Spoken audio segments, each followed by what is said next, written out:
Bonjour à tous, c'est FlipFlop et aujourd'hui on se retrouve pour la présentation d'une map survie PVP sur Minecraft. Dans cette vidéo, vous apprendrez comment y jouer, à combien et quel en est le but. Le Tower Island respecte deux règles essentielles, le travail d'équipe et la stratégie. 4 équipes de 2 ou 3 joueurs s'affrontent sur des îles distinctes, rouge, bleu, jaune et verte. Une énorme structure dans les airs au centre de la map ressemblant étrangement à une bite est votre objectif principal. Il se nomme l'Ultimatum, le Phallus Matum, c'est toi qui vois. C'est lui qui vous offrira ou non la victoire. Nous reviendrons sur son cas plus tard.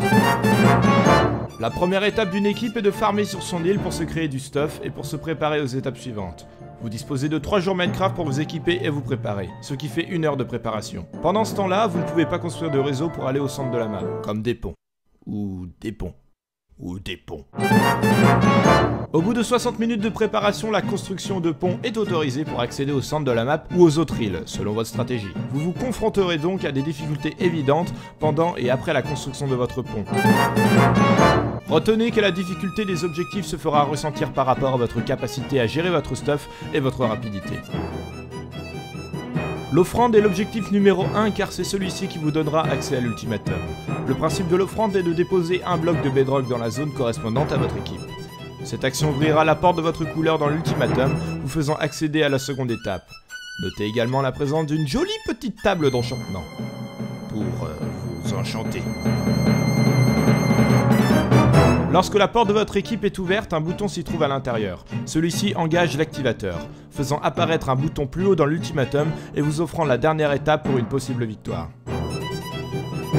Vous avez réussi les 2 premières étapes et êtes très proche de la victoire, il ne vous reste plus qu'à ouvrir l'ultimatum de votre équipe et d'y déposer une laine de votre couleur. Cependant, notez la sécurité du système se refermant en 3 secondes. Je pense que vous avez su prendre en compte la gymnastique à avoir pour accomplir les objectifs et vous apprécierez grandement le cadeau que nous vous offrons, nous, incroyables développeurs que nous sommes. Sur votre île, vous trouverez une bannière de la couleur de votre équipe, composée de 2 laines et un coffre à côté de celui-ci regroupant tous ces items. Tout cela vous aidera pour les objectifs, notamment les blocs de bedrock qui ne sont pas craftables. Cartable? Non, craftables. Ah ok. Pour le bon fonctionnement de la map, nous avons mis en place des règles très importantes. D'abord, l'ultimatum est censé être incassable, donc aucun griffe n'y est autorisé.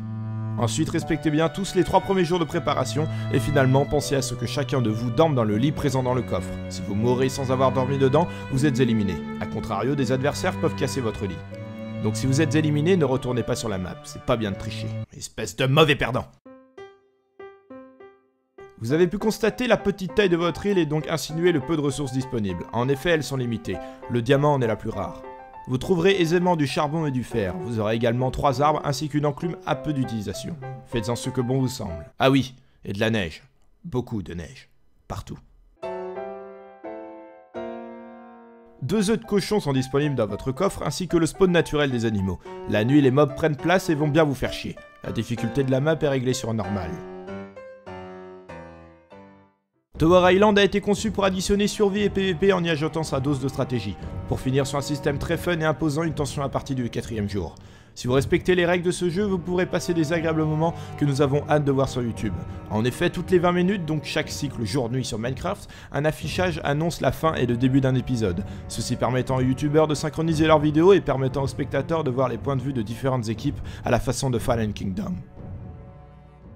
J'espère que cette vidéo vous aura plu, j'ai hâte de voir de quoi vous êtes capable. En tout cas, on se dit à la prochaine, c'était FlipFlop, la bonne bise.